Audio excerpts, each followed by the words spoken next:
Media ప్రతినిధులపై YCP Rajya Sabha సభ్యులు విజయసాయిరెడ్డి చేసిన వ్యాఖ్యలను మంత్రి కొల్లు రవీంద్ర తీవ్రంగా ఖండించారు. కృష్ణా జిల్లా మచిలీపట్నంలో పర్యటించిన ఆయన విజయసాయిరెడ్డిపై వచ్చిన ఆరోపణలకు సమాధానం చెప్పలేక మీడియా సంస్థల యాజమాన్యాలు మీడియా ప్రతినిధులపై అనుచిత వ్యాఖ్యలు చేయటం ఏంటన్నారు. విజయసాయిరెడ్డిని వెంటనే అరెస్టు చేయాలని డిమాండ్ చేశారు. విజయసాయిరెడ్డి గారు ఆయన పైన వచ్చినటువంటి ఆరోపణల పైన సమాధానం చెప్పలేక మీడియా పైన అక్కడికి విచ్చేసినటువంటి విలేకరుల పైన అరే ఒరే అని మాట్లాడటం అనేది సభ్య సమాజం సిగ్గుపడే విధంగా ఉంది.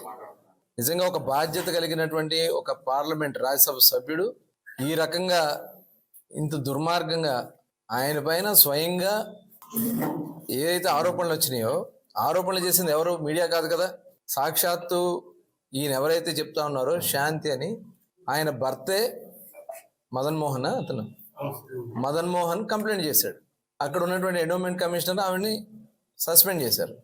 దాని మీద విశాఖపట్నం దాకా పరిగెత్తుకెళ్ళి విశాఖపట్నంలో ప్రెస్ పెట్టి అంటే అక్కడ భయపెట్టాలని అంతే గతంలో ఆయన వాళ్ళందరినీ ఉపయోగించుకున్నాను అనే రకంగా వాళ్ళ మీద బెదిరిస్తూ ఉన్నాడు.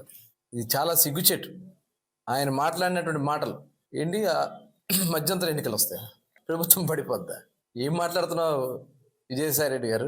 చేయాల్సినటువంటి పాపాలన్నీ చేసావు, చివరికి ఒక కుటుంబాన్ని రోడ్డున పడేసావు. దానికోసం ఇవాళ నువ్వు మీడియా వాళ్ళ మీద, మీడియా ప్రతినిధుల పైన